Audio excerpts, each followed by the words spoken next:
Okay, yeah. We're now resuming with our next witness. Thank you for attending today. Could you please introduce yourself and the capacity in which you're appearing today? Okay, I'm Carl Brew. I am the manager of Housing Matters, which is a homeless charity that's set up in the Isle of Man over the last 7 years. Just to start, could you please tell us a little bit about Housing Matters and the work that you do?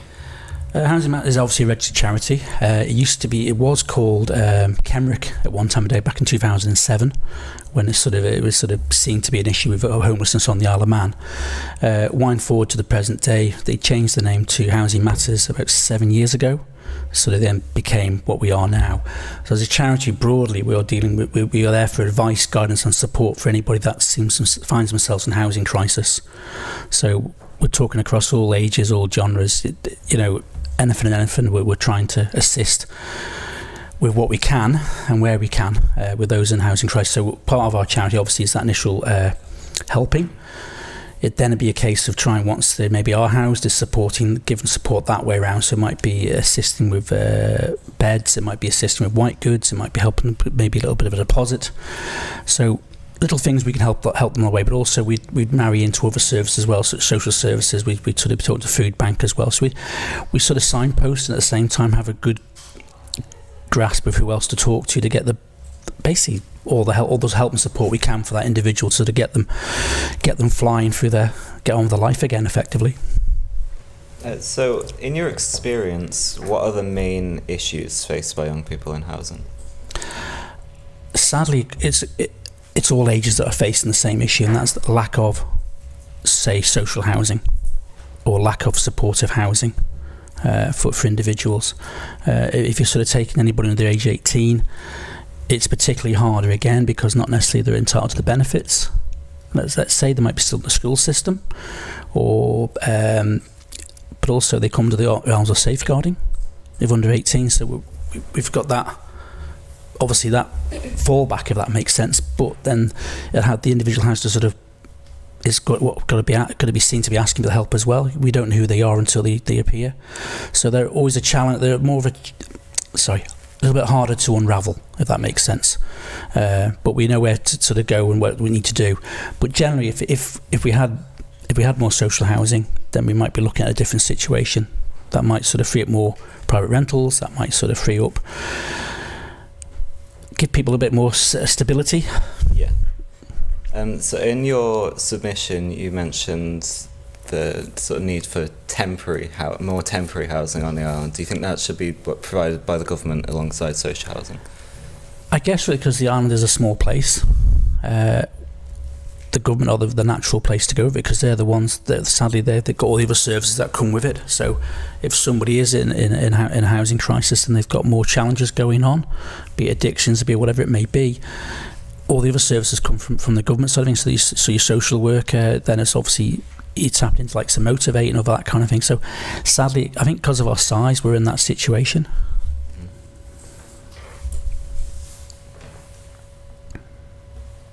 Okay, and previously you've obviously had charities such as Greya providing emergency housing support, emergency shelter. Mm-hmm. Do you think that's a facility that's best provided by a charity supported by government, or do you think government should look at providing a facility like that itself? I think really be the original Grind model. If I go back on that one, sadly that stopped in 2022, and obviously I think anybody over 18 could access the Grind, but more likely to be to men. Women weren't necessarily accepted in that at all, and obviously anybody under 18 wasn't going to be accepted in it. So again, I think it might come down to the fact it has to be a government-driven system in regards to the pathway. So somebody who is struggling, a simple knock on a door, and that opens up a whole sort of different rooms of support and access to going forward. Just quickly, do you think that accessibility to affordable housing is prioritised enough on the Isle of Man? That's a good question, and I don't think I can really answer that one, if that makes sense, coming from the charity point of view. But I suppose if I step outside from my charity point of view, it probably does need to be more advertised. What's going on? What's the mechanisms to get there? If that makes sense. What mechanisms are there to get there? What sort of mortgage do you need to do? How much you got to have in place, and what's the rules of it while you've got it? Is it yours till the mortgage is paid off? So maybe little things like that have to be, but at the same time, maybe it's trying to target people who actually would benefit from that.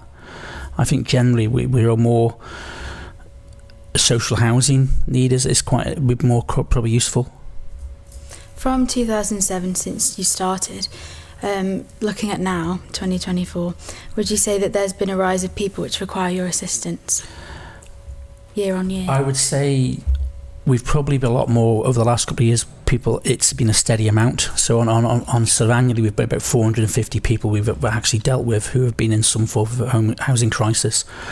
So, for example, currently our stats are about 70 people are on our books receiving assistance or guidance. Off that, 30 of those. So we're averaging about 30 a month for a no fixed abode. And from those no fixed abode, we'll probably be experiencing a good chunk of them are actually just sofa surfing. There's a handful that are actually going to be rough sleeping. But I think what's interesting now is with the Isle of Man government sort of taking on the stance of let's create a pathway for somebody who's in a homeless situation. If they're in that situation, there's more help available to them. So I think we're improved. But to answer your question, I think the numbers are pretty much always been people come on the list and off the list, if that makes sense. People coming out of the relationship breakups, loss of job, health, people at different stages of their life. So we're always going to see people coming in and out of that homeless situation or no fixed abode. And would you say that the demographic of those people is mainly older or younger? It's in across relation all to ages. the sofa surfing? Across all ages, actually. We've had situations where somebody maybe in their 70s is sofa surfing, and you're down to the 18-year-old sofa surfing because there had been a family split. They fell out with parents. Something's happened, so they've quite resourceful. I think people have to be very resourceful from an island point of view, if that makes sense. And they are. And I think we'll talk to you to the schools. We'll talk about what's your perception of homelessness. So it's quite easy to say, well, if I go to London or Liverpool, you'll see that homeless staring you in the face, won't you? Somebody in a tent or somebody walking around the Wilded Goods in a rucksack or sat there with the dog, just the signs up. On the island, we don't see that. We're removed, so it's hard for people to actually see, is there actually a homeless situation on the island? So that's why we're trying to say it's a hidden homeless. It's those that are sofa surfing, those that are sleeping in the back of vans. And would you say that the housing schemes easily support people?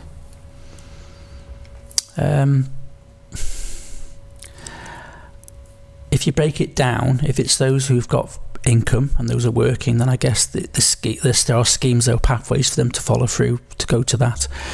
If someone's on a journey from leaving home, applying work and renting, and then looking to buy their own properties, then you've got there's a pathway there, isn't it? It's quite clear, but obviously at the moment there's a bit of a shortage of private rentals. So a lot of people who are maybe trying to get their own properties in the future are actually finding themselves having to rely on the bank of mum and dad or other sources. They're having to rely on actually just having to keep renting, because if they've got a 2-bed flat that's pushing £850, £950 a month, then that's a good chunk of the wages gone. So how do you even start to get the deposit saved up? How do you even start to think about a mortgage? I know there's that thing about if you have a mortgage, it's cheaper than rental, but when you can't get there, it's very hard to do, if that makes sense. But the other side, from somebody who's not working or lower income, then it's a much harder pathway to get into. But then you don't want to see somebody get themselves into any sort of financial trouble. So over the past decade, there's been, I think it's about a 60% reduction in the number of social houses being built on the island. You think this is having a negative effect upon people, young people particularly, but anyone in a homelessness situation? I do believe it is. I think the OHAN report that came out earlier this year that came from the Isle of Man government looking at the housing stock and what was going on. It's the projections of what was needed. And it's sort of historically looked back at the fact that maybe X years ago then we should have been building so many social houses a year. whereas now we're in the situation where we're going to play a lot of catch up, I guess. So to go for the projected population increase that the Ireland government was looking to get to, there clearly is a need for the social housing that should have, in hindsight, been dealt with. Great, we've got some very good new properties being built. We can all recall what the certain areas of Douglas look like in regards to the quality of the property and how they were inside.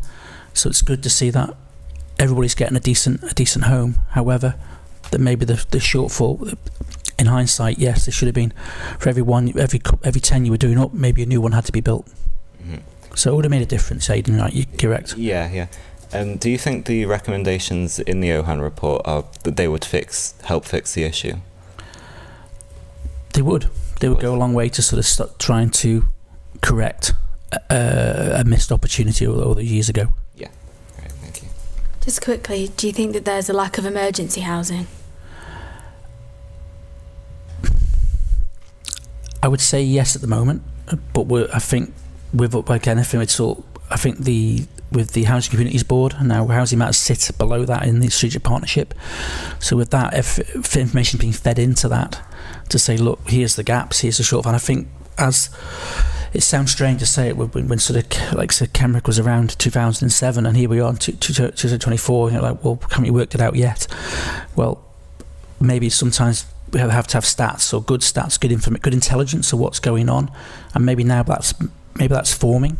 So actually, to answer your question, Alex, there is that. You would need something that's quick, somebody to sort of, I've got nowhere to go tonight, can I be looked after? Yes, that would be a bonus for anybody. And then at least you can sort of try and work a pathway or a way forward. But you take them out of it's taking them out of that immediate danger. So if it's something like, I know we've got new domestic abuse laws on the island where the perpetrators move from the home. However, what if that person was too scared to do that, but just rather leave?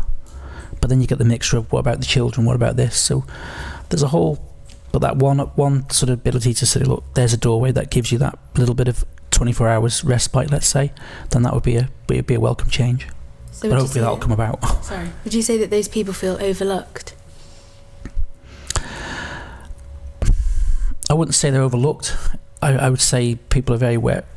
Those that are working closely with them, the social workers, the government, are aware of these people in their situations.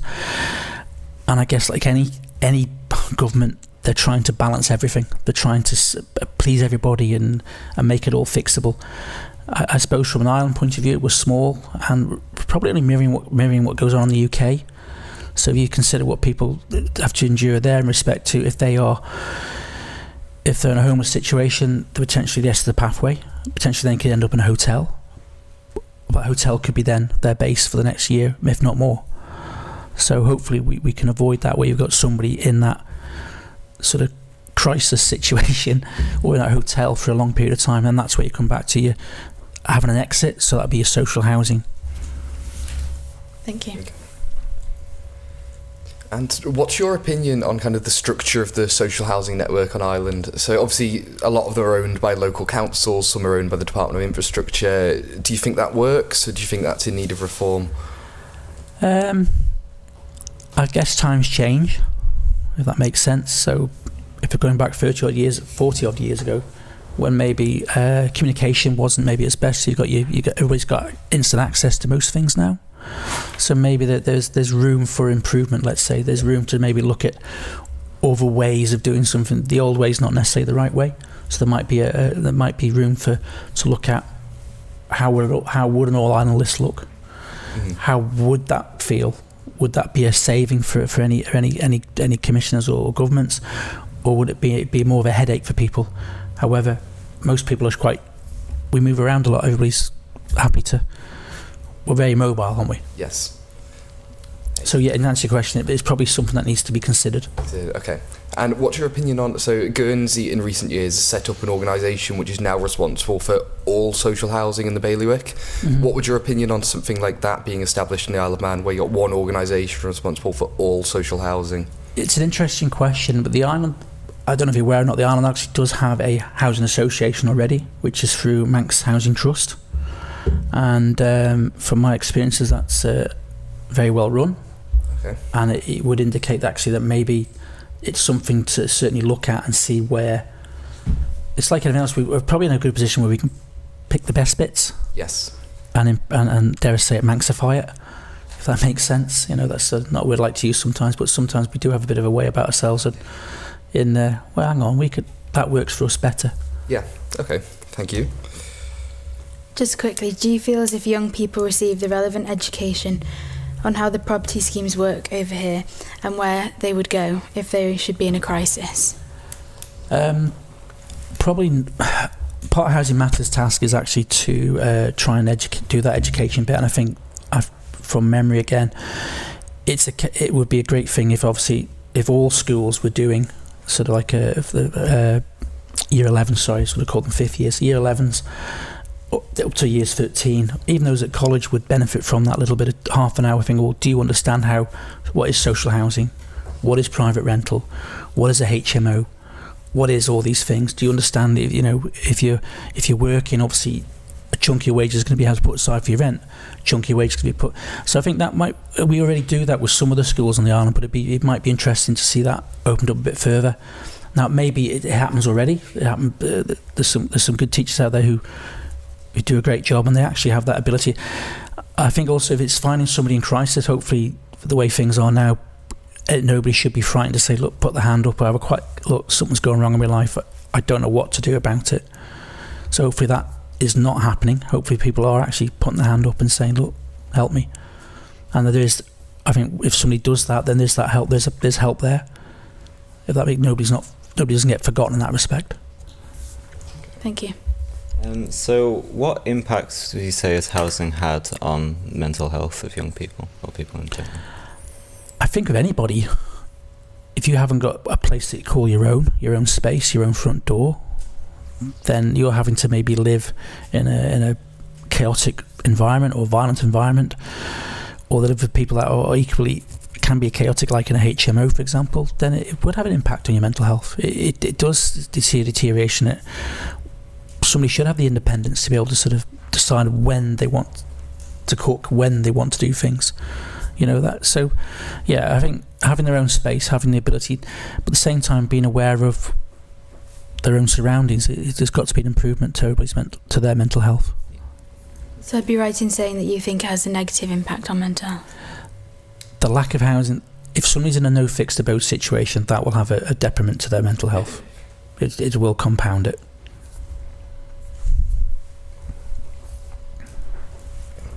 Now, looking towards kind of the private rental sector, I know in your submission you mentioned that landlords can quite often be reluctant to let property to young people. Mm-hmm. What are some of the most common reasons they give? How do they kind of try and justify that decision? It will come down to age, just simply the age. Have they got the means to pay for that rent? So more financial capacity, would you say? That'd be one element of it. Yes. Okay. To the extreme of, well, they might be a bit of a party person. They might wreck the property. Now, respectfully, you could get somebody a bit older, I won't say my age, but a little bit older, who could be equally a party animal and wreck something. Mm-hmm. So it's possibly a little bit of a tarred with the same brush kind of thing, Yeah. And would you say that these are kind of justified at all? Obviously the party animal one, not so much, but the financial capability, do you believe that's a justified concern? It should be a justified concern, because the individual should not be set up to fail. Mm-hmm. If they're not working, they're on benefits. If they are receiving benefits, their housing allowance for a single person is about £137 a week. So if you put somebody into a private rental, it's pushing £650, £750. The housing element will just touch it, or not even touch it if you've got a shortfall. If they're not working, then job seekers allowance won't even make up the difference, because then you've got to think they've got to pay electric and gas. So I think we have to be very across the board, make sure we're not setting people up to fail. Mm-hmm. If that makes sense. Okay. I think there'd be a disaster really for them. Okay, so do you believe there should be more government support in that area, or how do you believe that issue's best tackled? Obviously, it's a difficult question, I know, but I suppose there's a few ways to look at it. If rentals were less, then obviously that would solve one problem. Mm-hmm. If the their income was, if their benefits or whatever their income was there to reflect a housing cost, if that was relevant to what they're paying, then that would help as well. But you've got a system here that's been around for how many years?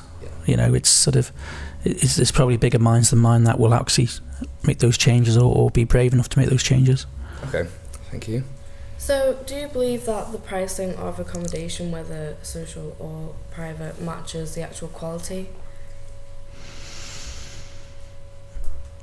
I suppose that's quite subjective, really. There's you could argue there's some rentals who might say, look, this is worth the market. It's more the market going, if that makes sense. I think sometimes the quality side of thing gets forgotten about. It's all very good moving into a property that smells of nice fresh paint. However, once you're in there a while, and obviously you're living there, if there may be condensation, if there might be an issue with damp, that'll come around. So at the I think we're just paying the market price for these places.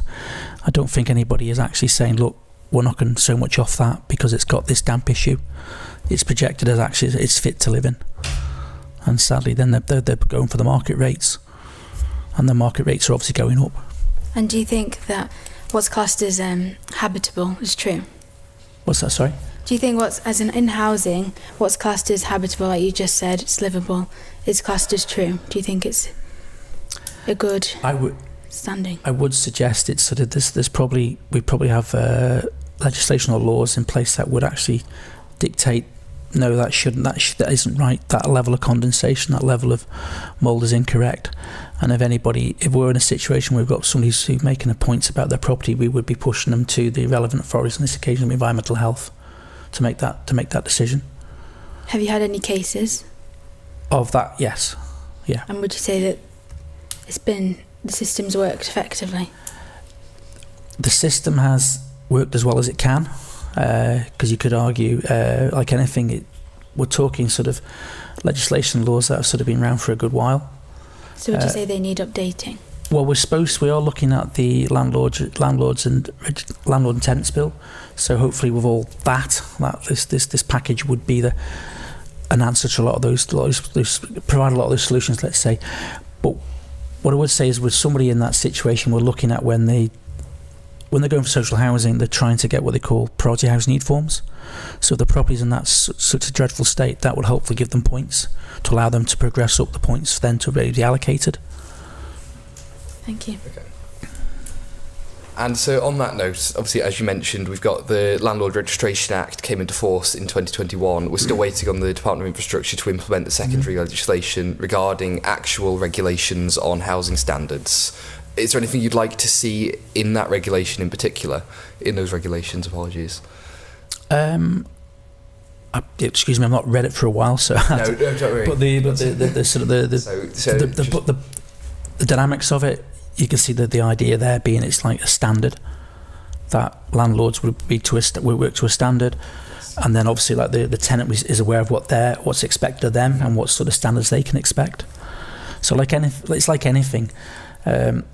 Have the legislation in place, but then it has to be enforced. Yes, it's having the means to enforce it and make it worthwhile. If that makes sense. Mm-hmm. You can have as pretty looking legislation as you like that solves all the problems, but if you're not able to enforce it timely, then it doesn't really hold water. Yeah, absolutely. Sorry. Thank you very much. What is your view on the... Sorry, did you have a question? Oh, go on. Oh, sorry. What is your view on the homelessness strategy, and do you believe that it will help to address issues faced by young people? The homeless strategy's gone a lot further than it's ever done in regards to supporting everybody in a homeless situation. So I can only sort of hope and keep wishing that it will do what it says on the tin. And I guess anything else, it's all a bit of a learning process with it as well. As I said before, it's getting real data, real live situations, what's actually happening out there. So if we can build that all up, we'll actually get a better picture. I guess like anything, we'll never have the perfect solution. If anybody's got any ideas for a perfect solution, then please let us know. However, it's a good start. It's a very good starting place. Okay. So did you contribute to that strategy, or were you asked for input on it? We contributed to that strategy. We put some input into that. Would you care to elaborate on that, please? I think we were very keen to sort of see some sort of overnight provision some sort of facility or ability to put somebody who's in a home situation to look after them quicker, not to be seen to like let them leave them to their own devices. So we sort of pushed on that. So it's important to get something in place before then. Again, it's a moving feast. We keep pushing what we want to see do. In an ideal world, you'd like to see a building or a place where somebody's in a homeless situation can actually knock on that door and say, right, I've got nowhere to go, have an assessment to make sure we are dealing what we're dealing with.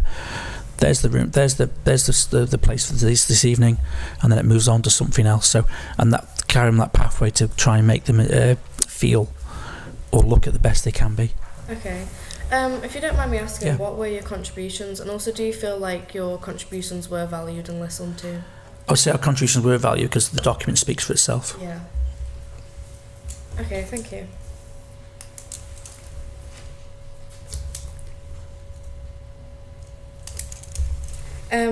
What in your view are the main barriers to improving the support available for young people?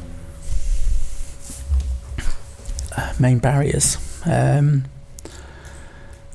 guess it's then trying to break it all down into sort of what's their need. Now, I guess if somebody's been in a situation where there's been a family breakup when they were children, potentially they can fall into the areas of St Christopher's. I think what's lacking is when somebody's maybe a little bit older, has never been part of the social service system. That's the ones where it's lacking. If that makes sense. So it's where they're the ones that are missed. They're a lot harder to get them into something. So like St Christopher's, for correct me if I'm wrong, if they've not been part of their pathway, then they don't actually then meet their criteria for any future referring back. If that makes sense. So if somebody who's 17 is struggling and not on the radar at all for any kind of issues there, then they're the ones I'd be more worried about. They're the ones that need to be more captured, if that makes sense.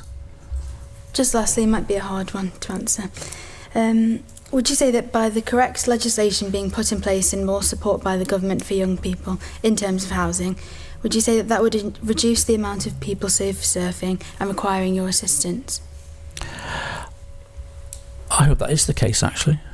If that's the further government assistance or a definite pathway for people to run down, we would see our role being that just that advice, guidance and support, because at the end of the day there's a lot of people there who don't who don't know their tenancy rights. They don't know what their rights are. They don't know the difference between a HMO and a rental property. So we still need to we might have a purpose, but if we're no longer needed because everything's tickety-boo, great. But if it's not, we're still here. We'll carry on doing advice, guidance and support in regards to making sure that people are aware what their tenancy rights are and what they're allowed to do.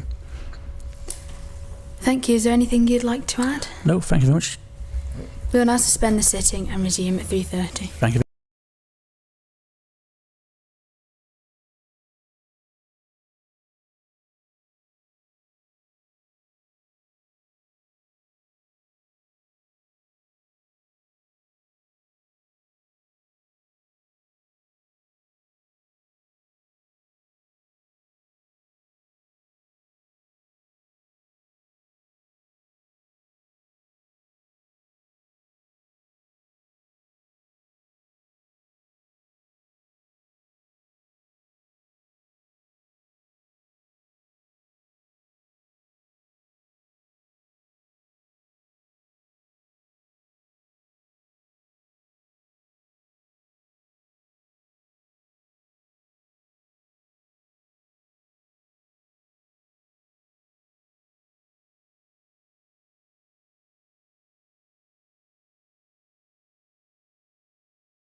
Thank you all for attending today. Could you all please introduce yourselves and the capacity in which you're appearing here today? Start for me. Yeah, my name is John Shepherd. I'm Technical Director of the sustainability company Wren Sustainable Limited. Okay, Sam Tippett, and I'm here in my capacity as Vice Chair of the Think Tank Committee. I'm Laurie Hooper, member of the House of Keys for Ramsey, and I'm here as leader of the Liberal Vannin Party. I'm Paul Witherall. I'm here as Chair of Liberal Vannin Party. So just to get started, from your perspectives, what are the key issues causing the housing crisis in the island? Very simply, that when the opportunity existed in the Isle of Man, the government failed to make it. When the usury laws were lifted in the island, which meant that all the mortgage lenders and others came over to deal in property in the Isle of Man, the government failed to do as the Channel Islands have done, have and basically maintain an additional tier of housing for local people, which would be affordable no matter what the level of private housing went to. I actually talked to Tony Brown over quite a number of years about this, but his response was effectively, there'll always be affordable housing on the island, which of course now there isn't. Personally, with our company, we've developed housing specifically to improve the thermal efficiency of buildings in the island, and also to increase the speed at which they can be built. And to that end, we have built a pair of passive style houses in Victoria Road in Douglas. And basically, I've been living in one of them. They've been on test now for 2.5 years.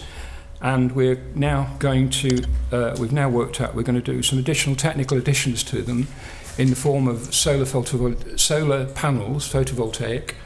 And also we're actually designing and making a 600 watt heat pump to deal with the overheating, so that basically in the summer we can take the excess heat over 21 degrees, compress it at a COP of about 5 to 1, that's 5 kilowatts you get for every one you put in, and heat the hot water. Effectively what that will do to those properties, which are already incredibly energy efficient, is they will make them carbon neutral, or even carbon neutral plus. And they can be built within existing housing budgets, complete.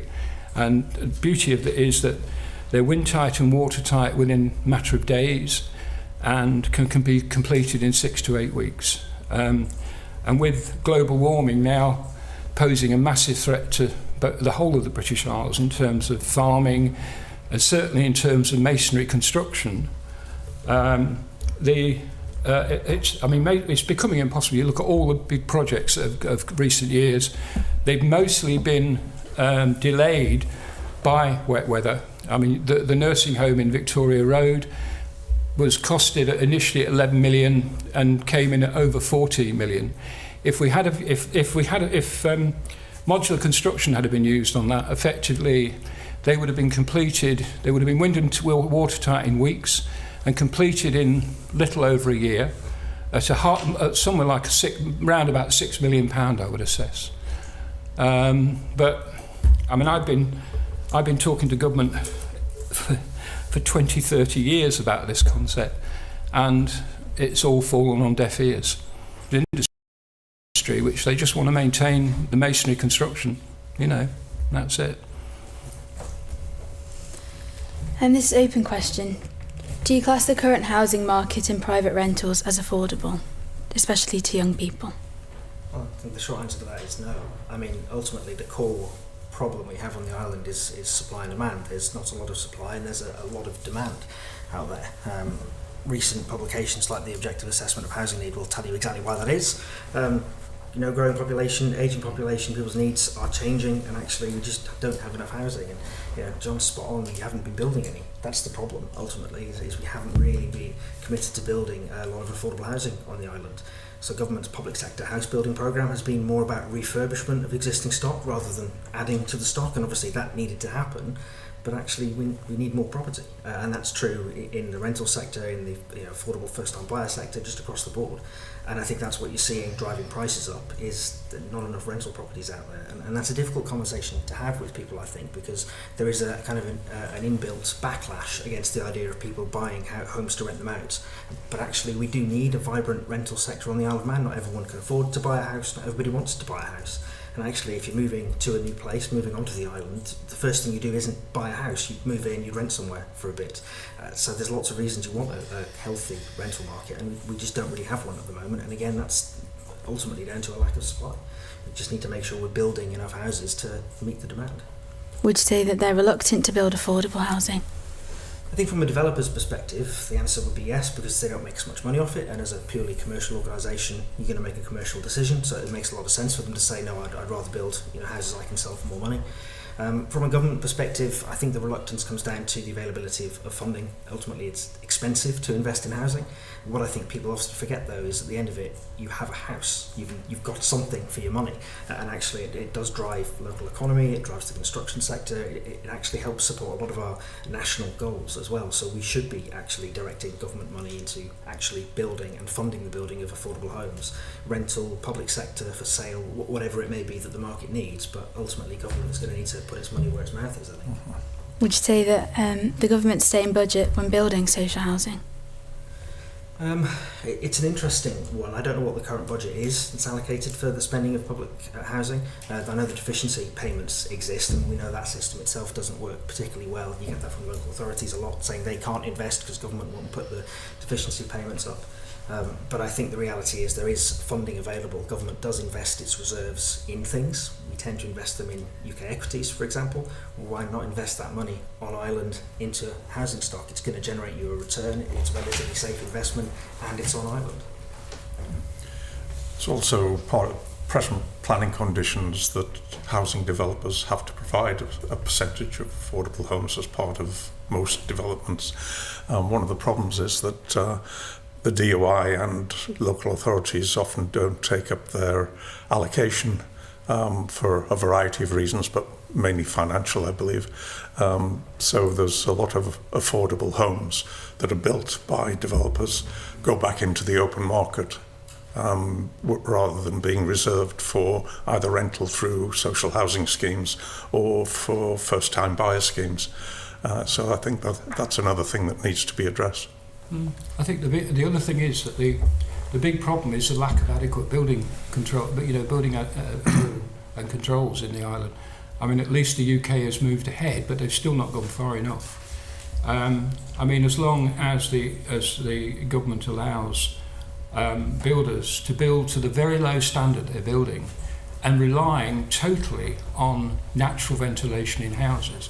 I mean, what a lot of people don't realise is that effectively, with natural ventilation, you maybe get 3, 4, 5, 6 air changes an hour, but every time that air goes out of the house, it's taking very expensive energy with it.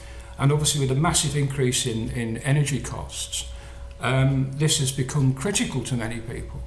I mean, but the beauty of the modular style housing that we use is it uses a ventilation heat recovery unit. They're not expensive, cost less than the central heating system. And the beauty is if you have a well-insulated house and you don't need a central heating system, because basically with the heat recovery, which recovers over 90% of the heat otherwise lost through natural ventilation, effectively, each of our bodies gives out approximately 100 watt. Now, if you've got a sealed envelope, it stays there and it's recirculated. But, you look at some of the post-January applications from the developers on the island, they make you aware that they're aware of all this technology, but they choose not to use it because they're not being forced to use it. So the reality is the only way we'll ever get affordable, sustainable homes and buildings in the island is to legislate for it. And my recommendation has been to government for some considerable time that they legislate for modular housing, because very shortly, with the ever worsening weather conditions in the island and across the British Isles, you're simply not going to be able to build in masonry, because there could be too much wind, too much rain. And then, of course, looking at how you make houses truly affordable, the whole concept of The government, as you know, at the moment is proposing to potentially create a housing association using the LGB houses as the basis of that. Effectively, if basically that was established on a cooperative format, whereby all the tenants could either remain as tenants or effectively pay a fee and become a member of the cooperative, you could enshrine in the Articles of Memorandum the fact that property could be sold to members, right, way below market price. And the rationale is that they can only then sell it back to the cooperative or an approved member. And what that does is it allows young people particularly to amass a level of capital which they could then, if they chose, go out into the private market, rather than as at the moment where they're renting incredibly expensive, poor quality housing and all their money is just gone. And so what option left with? They go across the water and they can, you know, I mean, I was looking for a client the other day, a piece of land, £220,000, whereas for that you could buy a really nice house across. You know, it's insanity. The government has to legislate to change this, and if we don't, I mean, we're going to be caught in a real cleft stick because of the way that global warming is affecting the weather conditions in the island and across the world. I think we looked at it. Oh, sorry, slightly. No. I mean, our when we submitted it in advance, our proposal came from some feedback that we did as an elections project to try and get some engagement from the younger population in elections. And some of the noises that came from that was challenges in the housing market and more on the side of purchasing a house rather than renting it. However, now more and more we hear there's actually a lack of stock for the rental market as well. So I think there's a lot of different challenges that we're talking about here, wrapped into one. You know, some people's ambitions is to buy a house. Some people's ambitions is not to buy a house and it's to rent a house. And it's just looking at the different strategies and we'd come up with some proposals around, okay, how do we think differently to address those strategies? How do we help the people that want to rent a house? How do we create more stock there in the rental market? And how do we also create a stock that is affordable for people that want to buy a house that don't necessarily have the capital?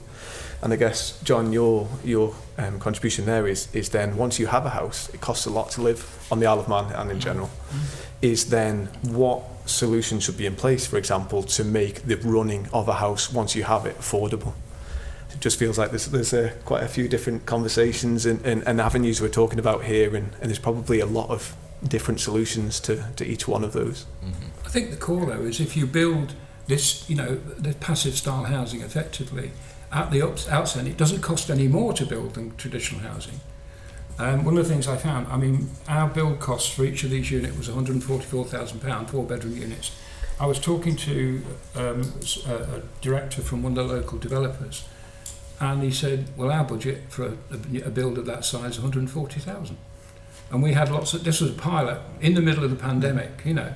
So the answer's there. But again, they're building, you know, it needs government to legislate in the first place for this. I mean, at the moment, you know, the developers are looking to build hundreds of new houses, and the way they're dealing with the fact they can't use fossil fuel anymore is effectively putting in expensive heat pumps and solar panels way bigger than the house actually needs because they're continuing to rely on natural ventilation. It's madness, you know. Sorry, just quickly, we're going to move on to the next question and then we're going to move the topic. What impact is the housing crisis having on business and the economy? No? Okay. The challenge actually isn't just a business side, you see it in the public sector as well. So, you know, you may know one of the hats I wear is I'm Minister for Health at the moment for the Isle of Man government. And what we see from a managed care perspective is one of the biggest challenges they have in terms of recruitment is finding somewhere for the staff to live, not just in the short term, like immediately, but also then if they want to stay here with family and actually, you know, make themselves at home on the Isle of Man. So the challenge in terms of having an adequate supply of housing is really it's a recruitment issue. How do you recruit people? How do you retain good members of staff if they're finding it that they can't afford to buy a house on the Isle of Man, or that they just can't find a house on the Isle of Man that meets their needs? So in terms of what we're seeing in the public sector, and I get this similar feedback from private businesses as well, actually we're doing really well at attracting these people to want to come and live and work here, and then that's when they immediately hit that problem. actually I'd love to work on the Isle of Man, but I can't find somewhere affordable to live, or when they do find somewhere to live, the rental is quite expensive. They can't access a number of our housing schemes, for example. You're not able to, you don't qualify for a lot of our first time buyer housing or support schemes. So the reality is not having enough housing means you really are struggling then to recruit and fill vacancies. And from a business perspective, the Chamber of Commerce will tell you, filling vacancies at the moment, we've got more jobs available than we have people to work in them. So basically we need housing in order to solve our recruitment issues. I mean, I've talked to literally hundreds of parents over the past years, all of those who've had children who've gone to university, and they're not massive, they're just average wealth, and they've said it's heartbreaking that their children would love to come and live and work on the island, but they simply can't afford to buy property here, and what choice, they go elsewhere, and then many of them, when they retire, they come back to the island, and they add to the burden of the island of effectively, having to look after people at the end of their career, starting to get all sorts of health problems and so on. So we're missing out on decades of value from, children in the Isle of Man that have grown up here, that the government has supported in the education, and then they've gone elsewhere, and the benefit has left the island. I mean, this island could be the centre, a world centre for sustainability. And, the young people I've talked to basically would love to stay and work here, but they've got no choice. Yeah, thank you. Okay. So, what reforms do you think are needed to the way government regulates social housing? Social housing, it's an interesting one because technically it's not regulated. It's provided by the government, and that's the argument that actually has been used in the past, that it doesn't need to be regulated because government provides it. So surely government doesn't need regulation, they know what they're doing. I think I would fundamentally disagree with that, and so would our parties. Actually, you do need to regulate the provision of housing, even if it is provided by the public sector, partially because we have so many different providers. There's no guarantee you're getting consistency between, say, Ramsey and Douglas or Peel and Castletown. They may all do things ever so slightly differently. But in terms of what needs to happen around social housing, partly we need to build more of it.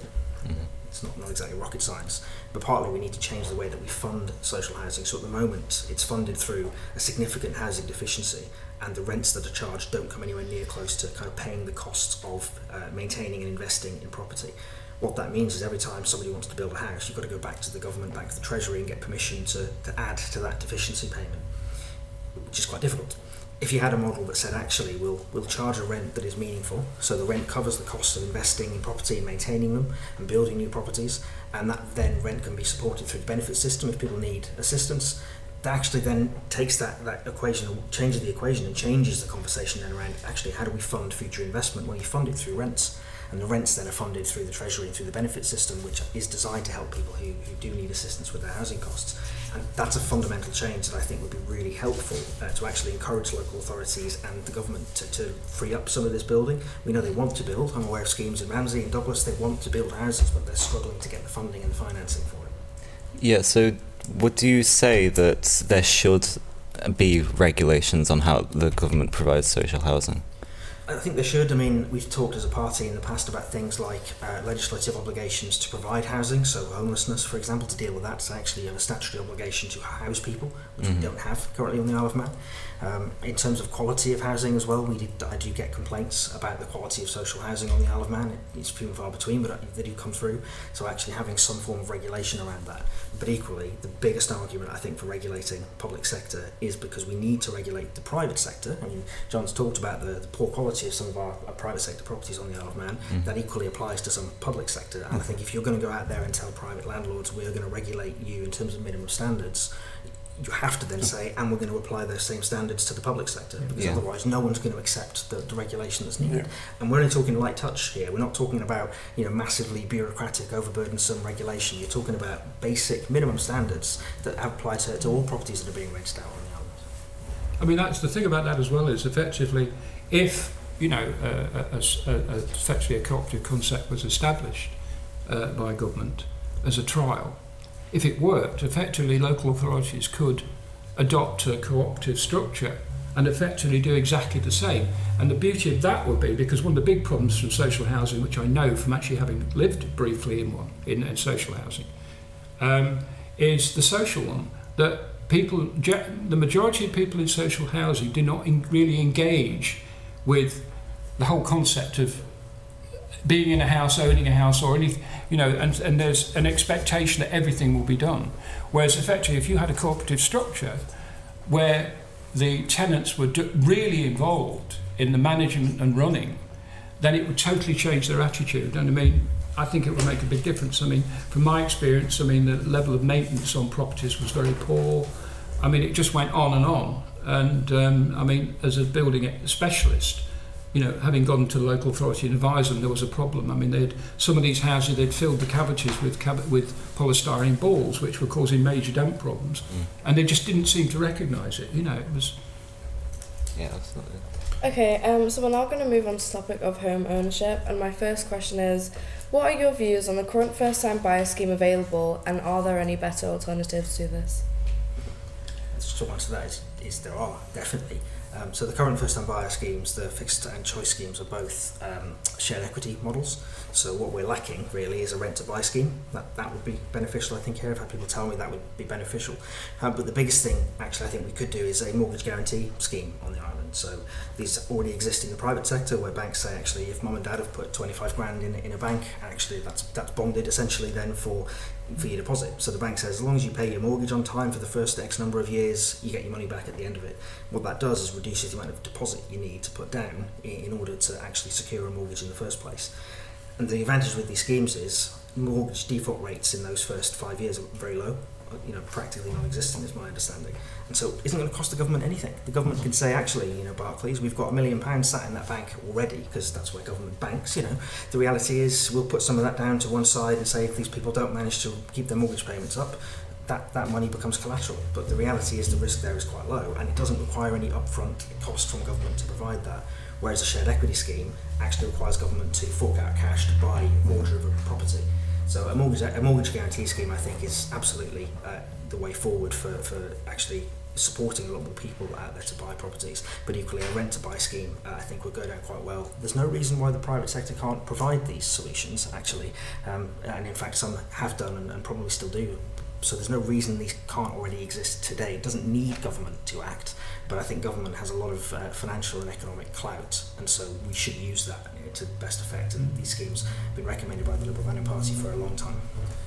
Laurie's talked there about how we can help existing homes be more affordable and achievable. We actually looked at sort of an alternative build proposal, so creation of far cheaper houses on island. So, for example, kit homes, container homes as well, which are well used now around the world. So, you think of I'm not sure what the current average first-time buyer's home price is, to be honest, but this one here from a company called Mac Construction, where you can have a 4-bedroom container home for £34,000, which is far more affordable than a normal house that exists on the market at present. So just one of the sort of slightly innovative ideas that we looked at as think tank to tackle the problem in a slightly different way. One of the challenges we have on the island that we haven't really touched on is the fact we have a lot of old housing stock, so empty properties, people call it sometimes, and actually the challenge there is retrofitting that stock or redeveloping it. And so some government support to help people say, if you're a first-time buyer, I don't want to buy a first-time brand new home, but actually that property there is a project piece. It needs a lot of work, but I'd be happy to buy it and spend my time doing that property up and refurbishing it. Why doesn't government offer support for those kind of projects as well? We know there are empty properties out there that could be brought back to life. And quite often we talk about government buying them and doing them up themselves, but actually there's probably some merit in helping people who want to undertake that kind of work themselves and supporting them through shared equity or rent to buy or whatever types of schemes it is. Okay, moving on to my next question. What are your views on limiting access to the property market, such as a second home tax or a two-tier market like in Jersey?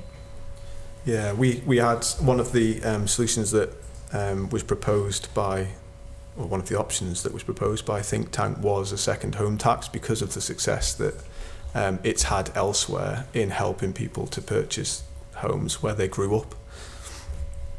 Yeah, so the challenge here, I think, is on the surface some of that sounds attractive, and I think there is definitely merit in looking at properties that are empty. So if someone owns a second home and it's kept empty, actually increasing taxes or rates on those properties I think are a good idea. That's something we suggested a long time ago, would be a deemed income tax, so you essentially treat the property as if it is being rented and tax it accordingly. The challenge with expanding that further to cover all second properties is we have a real problem in the rental market over here. So you kind of want people to buy houses and rent them out. You don't want that to become the main way that our housing stock is used, but it needs to be an appropriate balance. So I think if we are looking at introducing these sorts of disincentives, and there should definitely be disincentives, we have to be careful that we don't have a knock-on impact on the other side of the scales and push the rental market into further chaos by saying actually it's now much harder to find a rental property because they're more expensive for people to buy, more expensive for people to operate and tax. I think there's the levels of disincentive, isn't there? We've got, so Wales, for example, we stated in our document, support to note, this is back in 2022 that we did this research and put it together, but they looked at council tax premiums, whereas the Netherlands looked at paying income tax on the second property. Switzerland, again, the second home's treated as income in kind. So there's lots of different ways that you can approach this, so it'd be important to make sure we look at that before just imposing the wrong disincentive. As a party, we think the focus should be on building more homes rather than tinkering with the market as it stands. I think having a bigger supply will help correct some of those things.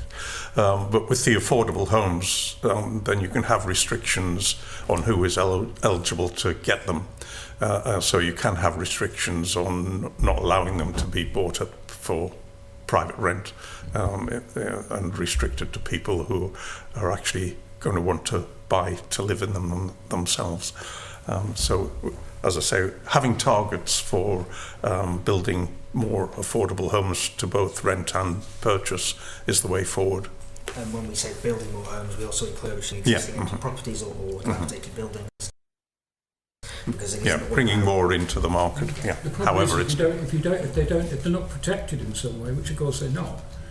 How do you deal with it? Because you're still, they're going to rise in price alongside the public, the privately available house. So I mean, and effectively, unless you can get an additional tier of housing, as the cooperative model would deliver, then it's a catch-22 situation. You're never going to get out of it. So properties are currently protected for the first 10 years after they're purchased, and that actually presents quite a challenge to people. So having talked to quite a few people in these schemes, that does present a challenge in terms of them being able to build up capital or move on or sell the property. And the one gap I think that would be quite easy to fix would be that if government committed to purchasing the property back from them. So if someone says, actually 6 years in, I want to sell this back into the first-time buyer market, government should say, absolutely fine, I'll buy it off you, and then we can sell it on. That is a gap. Doesn't happen. I think we've already touched on this quite a lot, but how could the government ensure that more affordable housing is built? By setting targets and being accountable for delivering on the targets. Absolutely. Can you specify what the targets would consist of? So we've suggested, I think, in the past as a party that we should be targeting the build of, we've looked at the objective assessment of housing need talks about a need for a certain number of properties over the next 10 years. As a party, we've said, fine, let's commit to building 100 affordable properties a year, every year for the next 10 years. Why not? We need to be quite ambitious here, and I don't think 100 is that ambitious, actually. I think 100 is definitely doable, but I think we need to start somewhere. And if that's the kind of Tynwald target, if that's the government target, you could develop those through the private sector, you could buy them off home builders, you could build them yourself, local authorities, loads of ways to deliver it. But I think we need that firm commitment and that firm target. With a review after, say, 5 years to see how it's going. We are going to do this and we are going to fund it. Absolutely has to be the solution. But a critical problem with that is unless we update building regulations accordingly, and they continue, the developers are allowed to continue to buildings reliant on natural ventilation. We're ending up with an ever-growing number of houses that need massive retrofit. That's true, but if it's government that's going out and commissioning the build, government could specify we want particular types of properties, or we could actually encourage the development of new technology or different building methods. So I think government actually holding the pen and having the funding and saying we're going to pay for this actually gives them a lot of control that goes beyond the legislation, because if we're paying for it, we can specify exactly what type of house we want. But the problem is so much distance from building builders. Okay. So apologies to cut you off there. We'd just like to move on a little bit just so that we don't run over, if that's okay. So if we could just cut you off there, if that's okay, just so that we can move on to make sure we get all the questions done within our time frame, if that's okay. Thank you for your input, though. Yeah. So you want me to stop talking. Yeah, no. We're just running short on time. We just don't want to run over too much. That's so kind of, as we've touched on already, as much as we'd like for every young person to own a house, there's always going to be a need for a rental market, either until people can get the capital to buy a house, or just as that long-term housing situation. How could government make renting a more feasible long-term option, do you think, or a more attractive option for young people? We looked at a number of different ways to help the rental market. First of all, we need to understand how many homes are empty as well, would be a good place to start. Because there may be some opportunities to encourage them to be developed and made available to the rental market, so increase the stock there. With more stock, hopefully that would bring the rental prices down and make them more accessible. We looked at other things like intergenerational living, which is quite an innovative way of approaching it. So I won't go into too much detail there, but where one example would be 6 uni students who are away at university live in a village where there's some older people living there as well, and they help out, and in return they pay a lower rent, which allows them to live there and attend university there as well. So that is quite an innovative idea, and one probably for the future, but perhaps something we could look at here on the Isle of Man with the lack of workers as well. I think the challenge you've got is we spend a lot of our time coming up with schemes and solutions and plans and projects, but it all tries to address the same problem, which is dealing with the fact we have no supply and a lot of demand. So what we try and do is manage the demand by saying, well, actually only certain people can access this property, or there are certain rules about this property. The underlying need is still there, and so the only real solution that is sustainable in the long term is to make sure we have enough housing supply. Focus on supply. And that actually does deal with things like pricing and quality, because if the supply is there, then the power is in the hand of the tenant who has the choice. If I can move property, if my current property isn't suitable, I'm in control, whereas at the moment, because it's very hard to move property as a tenant, it's very, very hard for you to be in control of anything. Yeah, absolutely. I think for young people renting in particular, it ties into town centre regeneration, because I think most young people, not all, but most would probably prefer to live in an urban environment, easy getting to leisure activities in the evenings, etc., and where they work, and for shopping. So the Manx Development Corporation helping to develop brownfield sites within Douglas at the moment, but they have a remit to look at this island wide, I think is one way forward. Yeah. It ties into what you said there, Paul, a little bit quite literally in the city centre. One of the proposals we looked at was living above the shop, which has been applied in the UK. So essentially over there, if a space above a shop has been empty for a period of 3 months, for example, then it's permitted by a let me just check I get this terminology right. Is it a public development order? Sorry, I'll find this. Permitted development right. And that essentially allows them to develop that into a property that could be rented or bought, so for planning example. regulations need to be looked at to encourage that. To help that to happen was another solution we had. Okay, guys. And I'm going to leave this as an intentionally broad question initially, but what are your thoughts on the Landlord Registration Act and the impact that it could have upon the rental market? I think this is what we were talking about before about regulation. As drafted, the Act only applies to the private sector, yes. which I don't think is ideal. I think what we need to be doing is saying, yes, we do need a minimum level of standard. It needs to apply across the board, and actually that is again one way of making sure the standards are there, but it won't in and of itself solve the rental market problems, because the key problem is a lack of supply. And there is a risk that if you over-regulate, which is something we need to be very careful of, you push people out of the rental market, which just makes the problem even worse. So just quickly, go on. in Jersey, it's compulsory for landlords to complete a condition report within 7 days of the tenant agreeing to live in the property. Would you be in favour of introducing something similar? So Jersey have also got tenancy deposit protection schemes. They've done quite a lot of work on this, I think, in recent years. And to be fair, there's a lot there we could learn from, we could do here as well, including things like, say, written condition reports, the requirements to provide written inventories, all sorts of things that are relatively standard practice in other jurisdictions that we don't do, because at the moment we don't really have robust regulation around the rental sector on the island. We have the ability to cope with that additional legislative regulation as well. There's, I guess, another factor that would come into that. Yeah. And obviously, whilst the Act itself has been passed by Tynwald, we're still waiting on the Department of Infrastructure to implement the actual regulations themselves. Is there anything you particularly like to see included in those regulations, both in terms of the registration of landlords themselves and in terms of minimum conditions for properties? So the public sector, I think, would be where I would start. Yes. but actually when I think we talk about minimum conditions, we do mean minimum, we don't mean, you know, accepted. Yeah. Actually that is a bare minimum that should be okay, so I think you end up setting a minimum standard that is what you expect to be provided as a baseline, but if landlords want to go above and beyond that, you know, they should absolutely be encouraged to do that. But in terms of the regulations, because we haven't really seen what they might look like, it's difficult to know what's included and what isn't. But again, we're not the first jurisdiction in the British Isles to look at minimum rental standards. This stuff shouldn't be too difficult to work out. Excellent. Right. So just moving on to the last two questions. Would you be in favour of any policies or schemes that specifically benefit young people? And if so, what would they look like? So I think the short answer to that from a party perspective is yes. Actually, Liberal Band are quite happy to say with one of our proposals that we sent to you in writing was around the social rental sector and actually even priority to people under 30. So in terms of affordable schemes, first-time buyers, I think there should be a priority actually for younger people, partly because that's an age demographic we're trying to attract and retain, so actually we want to encourage that, but also because generally that feels fairer from an intergenerational fairness perspective for a lot of people that are older, may already own their own houses, they may already have a lot of assets in place, and so may not need as much help and as much support to get onto the housing ladder in the first place as someone, you know, in their early 20s or something trying to start out. So yeah, I think we absolutely would support some kind of prioritisation for younger people, especially if they're born here and they live here anyway and they're coming back to work, or if they're relocating here to work. I think absolutely we should be encouraging that. And I suppose it's probably more of a question for you, but would you say that the housing crisis has a negative impact on mental health of young people? I think it does, and I think it has a negative impact on general health. Actually, if you're living in poor quality housing, that has all sorts of health impacts, not just mental health but physical as well.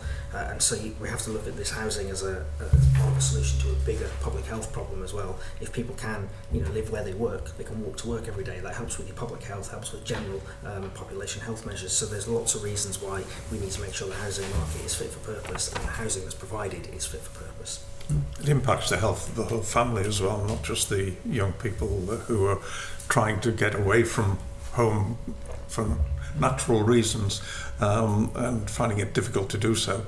But their parents and siblings also are impacted if there's a stressful situation within the family where one is trying desperately to find somewhere to live, and their frustration feeds back into the rest of the family.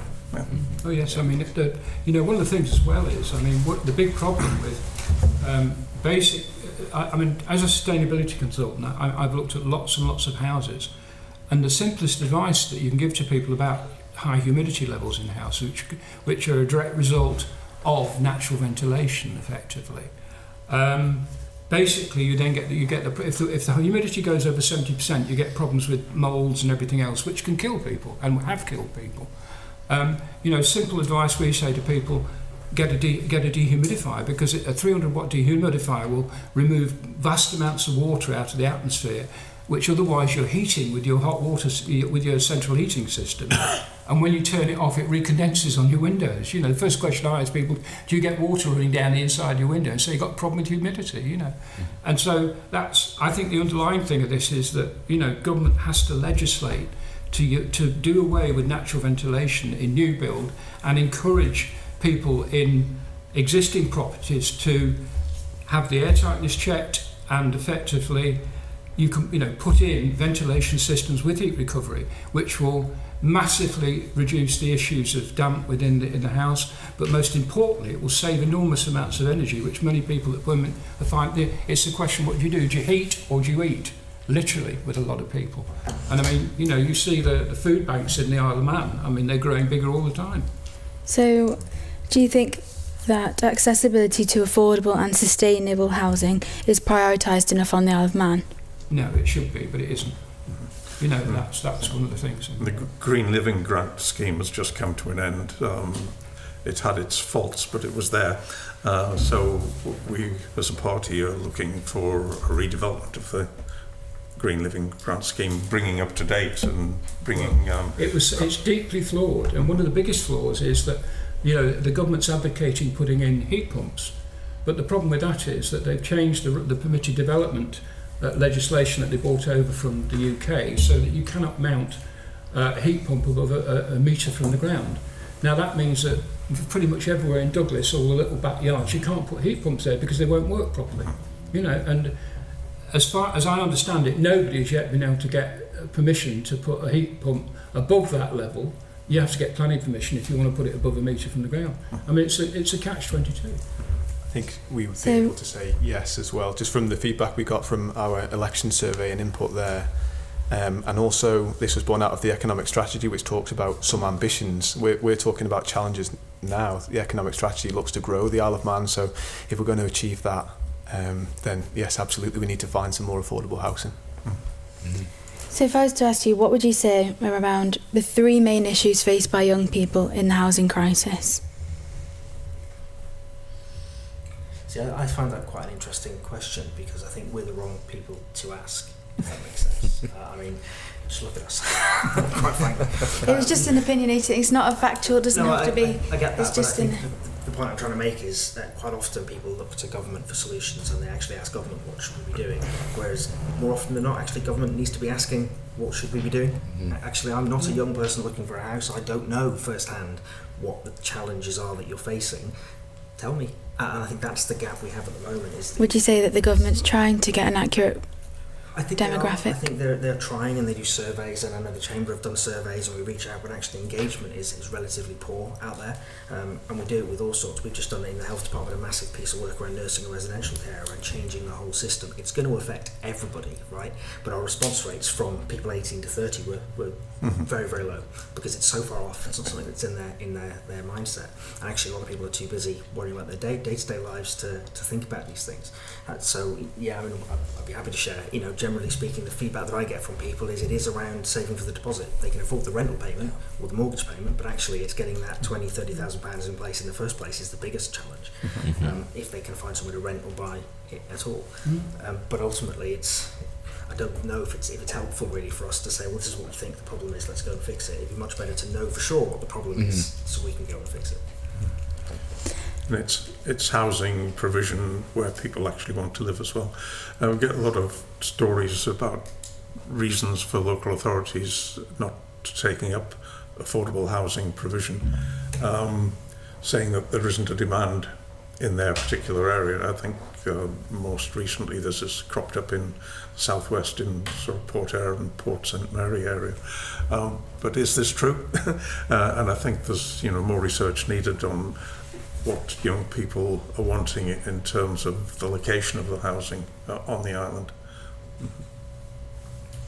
So, last question. If you could wave a magic wand, what would be the first thing you would do to improve the housing situation for young people? Secondly, why would this be the case? And how would you best go about doing it?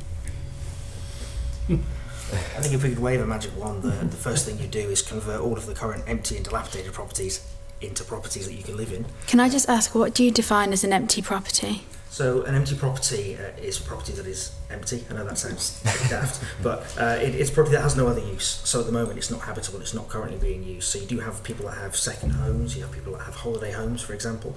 They're empty, but actually they're not really available for use on the market, so unless you encourage those people to sell them. But actually there are properties out there that are empty and they're not in use, that they may not be habitable, they may not be up to scratch, they may be empty and people just don't use them anymore. Some of them we may not even know who owns them. So there are properties out there that I think could be redeveloped and brought back into use, but just on anyone's radar and they're not being brought back into use. But I think if you had a magic wand, that's very much the first thing you would do, is do that, and anything else you could do to increase the availability of housing stock on the island. And you would introduce additional support schemes like the mortgage guarantee scheme I've talked about to make sure that people could then afford to buy those properties in the first place. There's lots of things you do longer term, I think, and legislation is probably one of them, but the immediate fix is actually to tackle the problem in front of us, which is we don't have enough properties for people to buy. If you were to refurbish these houses, where would the funding come from? So again, I think the funding comes from the same place as if you're buying a new house. We will happily support somebody buying a brand new first-time buyer's property. Why don't we equally support that same person who wants to buy a property they want to renovate? The funding comes from the same place, ultimately. Ultimately, all government funds come from the taxpayer, so it's all sat there in a pot. If government says we're going to invest in housing, to my mind, it shouldn't matter what housing that is. Government says, actually, I'm going to give you £20,000 to help buy a house. Do you care whether it's refurbished or a brand new one? Arguably not. You're still getting a house at the end of it. And so from a government perspective, I think we need to be a bit more flexible, really, in what we're willing to fund and what we're willing to support. So we're talking about buying houses again. Renting it again is still a challenge, and the census information certainly that was valid at the time was over 17,000 empty rooms around the island. So it's not just having your own house or your own flat. There's an opportunity potentially, like with the TT Homestay scheme, where people are able to rent a room and there's an incentive for them to do that. Can we open that up, for example, to allow people to rent a room from someone that's willing to rent a room out rather than a whole home? It's another opportunity to bring some more property to the rental market, where a slightly different way of thinking, just to help that side. There is a system they have in the UK called empty dwelling management orders, and what that does is it allows the local authority to find a property. If a property is dilapidated and uninhabitable, they can actually get one of these EDMOs, take the property, take over it essentially, invest in refurbishing it, bringing it up to scratch, and then they rent it out as part of their social housing stock until they've had their money back, paid for the investment they've put in, at which point it goes back to the legal owner of the property. That kind of system I think would work quite well here, because the question, where does the money come from? Well, it comes from the people paying the rent over the X number of years in the property, so essentially it's a system that is cost neutral for the taxpayer, and it brings an empty property back to life.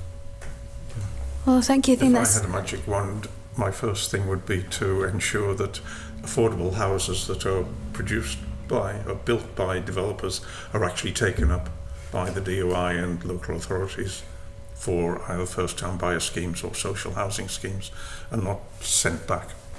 Mm-hmm. Yeah. Is there anything else you'd like to add? I could talk all day about housing. So yeah, go on, ask that question. Actually, what I have got, I mean, I mentioned the report that I did for Clinch in 2002, and I've got a copy of it. It's most likely on record in government somewhere, but I bought a copy of it for you because it was very detailed, and it could apply equally to the whole issue of how you provide affordable housing for young people as well. So I've got that here for you, so that you don't have to go digging around in the archives and, most likely for several weeks to try and find it, if it's even there and hasn't gone into WPB file. Thank you. The committee will now sit in